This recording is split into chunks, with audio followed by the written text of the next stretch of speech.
మిలేనియల్స్కి ఒక క్వశ్చన్ ఉంది.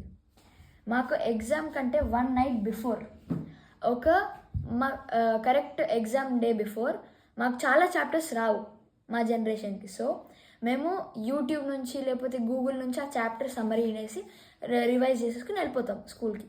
అట్లా మీకేమన్నా సోర్సెస్ ఉండేనా రివైజ్ చేసుకుని వెళ్ళిపోవడానికి? First of all again this guy belongs to Gen Z. So first of all మాకు హార్డ్ వర్క్కి షార్ట్ కట్స్ అయితే లేవు స్పెషలీ. కాకపోతే మాకు తెలిసిన ఒక్క సింపుల్ షార్ట్ కట్ ఏంటి అంటే 7 చాప్టర్స్ ఉంటే మినిమం 5 క్వశ్చన్స్ అంటే 5 చాప్టర్స్ నేర్చుకుంటే వీల్ గెట్ సమ్ 80% అనేది మాత్రం క్లారిటీ ఉండేది. సో అందులో ఏది ఈజీ మనకి టచ్గా ఉందో వాటిని టచ్ చేసి నేర్చుకునే వాళ్ళము. మహా అయితే all in once main board ఎగ్జామ్స్కి హెల్ప్ అయ్యేవి, కానీ we never had short cuts. అందుకే మాకున్న నాలెడ్జ్ మీకు ఉండదు, గుర్తుండదని ఐ ఛాలెంజ్.